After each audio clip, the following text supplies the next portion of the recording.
आज आयुक्तांच्या बरोबर शहरामधल्या निरनिराळ्या विषयांच्या संबंधामध्ये भेट घेतली। संबंधित खात्यांचे अधिकारी हे सुद्धा त्या ठिकाणी उपस्थित होते। नुकताच जो आपण आपला दवाखाना या विषयाबद्दल फार मोठा त्यांना पगार मिळालेले नाहीत, त्याच्यामध्ये अनियमितता आहे, ते बंद झाले, याच्या संबंधी जे आपण आवाज उठवला होता, तर 2 दिवसामध्ये या सर्व डॉक्टरपासून कर्मचाऱ्यांना पगार त्यांचे जे आहे ते खात्यामध्ये जमा होणार आहेत। दुसरं म्हणजे त्या ठिकाणी हे जे दवाखाने ज्यांची भाडी थकलेली आहे, ज्यांच्या जागा घेतल्या होत्या, ती भाडी देखील 2 दिवसामध्ये दिली जाणार आहे। त्या ठेकेदाराला जो कर्नाटकमधला होता त्याला ब्लॅकलिस्ट पण केलेला आहे आणि त्याची दंडात्मक कारवाई जी आहे ती कठोरपणे केली जाणार आहे, अशा प्रकारचं आयुक्तांनी सांगितलं। पण याला पर्यायी व्यवस्था पण उभ्या राहायला पाहिजे आणि त्याच्यामुळे ही शासनाच्या माध्यमातून, केंद्र आणि राज्य शासनाच्या माध्यमातून आरोग्य मंदिरं उभी करण्याचं काम आता सुरू झालेलं आहे। जवळजवळ 44 ठिकाणी ही आरोग्य मंदिरं उभी राहणार आहेत। मी आयुक्तांना स्पष्ट सांगितलं की याच्यावर योग्य पद्धतीने मॉनिटरिंग ठेवा, ही आरोग्य सेवा गोरगरीब आमच्या लोकांना योग्य पद्धतीने मिळते की नाही, नाहीतर आकडा मोठा 43 आरोग्य मंदिरं अजून वाढणार आहेत नोव्हेंबरपर्यंत आणि प्रत्यक्ष 68 पर्यंत जाणार आहेत। पण प्रत्यक्ष त्या ठिकाणी जर आरोग्य सेवा उपलब्ध नाही झाली तर ती योग्य होणार नाही आणि ती सगळी दक्षता जी आहे ती त्या ठिकाणी घेतली जाणार आहे। दुसरा विषय जो आहे तो फेरीवाला धोरण जे आहे हे यांनी वासनात गुंडाळलं होतं। आता काही अधिकारी जे आहेत ते निलंबित पण झालेले आहेत, जे साठलोटी चालू होती ती पण नाही आहेत आणि त्याच्यामुळे फेरीवाला धोरणाला प्राधान्य द्या। जागोजागी निरनिराळ्या प्रकारचे म्हणजे गॅसच्या शेगड्या, स्टोव सगळीकडे अशा पद्धतीचे जर झाले तर फार मोठा धोका सुरक्षेला पण निर्माण होऊ शकतो। त्यामुळे फेरीवाला धोरण हे ताबडतोब अंमलबजावणी करण्याकरता त्यांनी त्या ठिकाणी सूचना दिलेल्या आहेत। लसीकरणाचे विषय आहेत। आपण या ढोकारी गावामध्ये एक मल्टी अशा प्रकारचं सेंटर उभं करतोय, त्याचं देखील नारळ ताबडतोब पुतळा फोडणार आहे की ज्याच्यामध्ये जिम असेल, आरोग्य केंद्र असेल आणि त्या भागामधल्या सगळ्या लोकांच्या करता वरती हॉल असेल, अशा प्रकारचं ते डिझाईन मीच पाठपुरावा करत होतो आणि त्याचं त्या ठिकाणी आता सुरुवात होते आहे।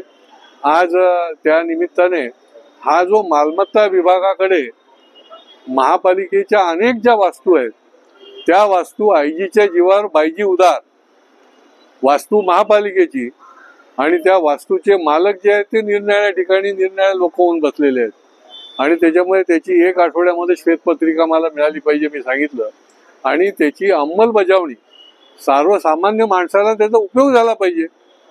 ज्याच्याकडे चावी आहे तो त्याचा मालक झाला तर कसं झालं, ती महापालिकेच्या वास्तू आहेत। अशा असंख्य वास्तू ठाण्यामध्ये आहेत की ज्याचा ठाणेकरांना लाभ हा झालाच पाहिजे आणि त्याचं देखील पुढच्या काळामध्ये अंमलबजावणी करण्याच्या संबंधी आमचं आयुक्तांना बोलणं झालंय।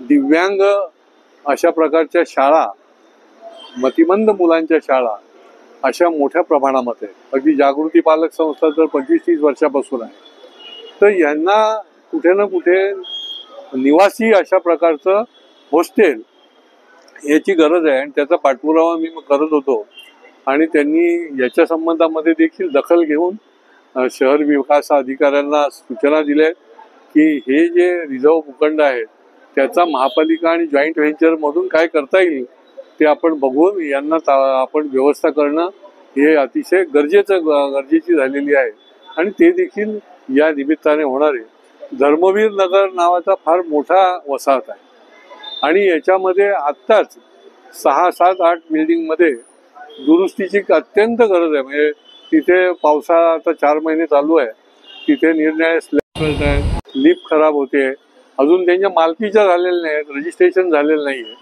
आणि त्याच्यामुळे त्याच्याकरता देखील वेगळं बजेट कबूल त्यांनी केलेलं आहे आणि त्या संबंधात देखील ते काम जे आहे ते सुरू करणार आहेत। असं सर्वसामान्यांच्या करता आता सफाई कामगार आहेत, काही टेम्पररी काम करणारे कॉन्ट्रॅक्ट लेबर आहेत, अशा सगळ्या विषयामध्ये या 2 तासाच्या मीटिंगमध्ये आमच्या चर्चा झाल्या।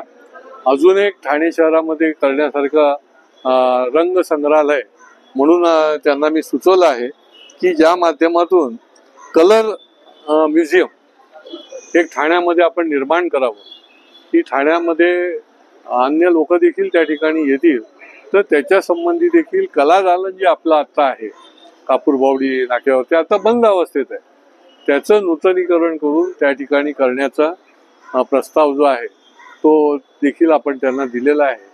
तर त्याचा देखील पुढच्या काळामध्ये ते त्यांनी मान्य केलं आहे, पण प्रत्यक्षामध्ये ते करण्यासंबंधी शेवटचा एक महत्त्वाचा विषय की अनेक करोडो रुपये या शहरामध्ये निरनिराळ्या माध्यमातून येतात, परंतु त्याचं योग्य पद्धतीने त्याचं खर्च होत नाही आणि मधल्यामध्ये गफले होतात, त्याचं लोकप्रतिनिधींनाही काही दाखवलं जात नाही. आणि त्याच्यामुळे मी स्पष्ट सांगितलंय की आता हे जे तलाव आहे त्या तलावाचं सुशोभीकरणाकरता 20 कोटी रुपये आलेले. आता हे कसं करणार आहेत, काय करणार, यांना आम्हाला पॉवर पॉईंट प्रोजेक्ट दाखवा, त्याच्यामध्ये नागरिकांच्याही सूचना असतात, परंतु त्याची अतिशय पारदर्शकपणे, एवढे पैसे आहेत, जनतेचे पैसे आहेत, आणि त्याची अंमलबजावणी पारदर्शकपणे होण्याकरता आपण हे करणं गरजेचं आहे. आणि त्या दृष्टीने देखील त्यांनी ते अधिकाऱ्यांना स्पष्ट सूचना दिल्या आहेत. आणि पुढच्या काळामध्ये या तलावाचं सुशोभीकरण पारदर्शक होण्याच्या दृष्टीने माझा कटाक्ष राहणार आहे आणि चौकीदार म्हणून मी त्या ठिकाणी बघणार आहे, कारण की पैसे येतात आणि योग्य दिशेने योग्य पद्धतीने ते खर्च होत नाही आणि त्याच्यामुळे त्याचे पाहिजे तसा रिझल्ट मिळत नाही. तर त्यासंबंधी देखील या निमित्ताने आमची सविस्तर चर्चा झाली. बाहेरचे फेरीवाले मोठी गर्दी करतात आहेत आणि लोकांना चालण्यासाठी बस पण जायला तिथे जागा नसते मोठ्या प्रमाणात. फेरीवाला धोरण का डिले केलं गेलं हे मी आता लोकांना सांगायला नको. याच्यामध्ये अनेक प्रकारचे एकात एक हातात हात होते. फार मोठी मलई जी आहे ती या ठिकाणी मिळत होती आणि त्याच्यामुळे हे किती लांबलं जाईल तेवढं लांबवा, त्याच्याकरता ते फेरीवाला धोरण अंमलबजावणी त्याची होत नव्हती. पण त्याची आता त्यांनी स्पष्टपणे या एक ज्याला म्हणता एक वेळ दिलेली आहे की त्या वेळेच्या आतमध्ये हे फेरीवाला धोरणाची आपण पुन्हा ती समिती बनवा, फेरीवाला समिती, आणि त्याचं नक्की त्याचं रजिस्ट्रेशन किती फेरीवाल्यांचं आहे ते पूर्ण करा आणि त्याची निवडणूक घेऊन हे फेरीवाला धोरण राबवा.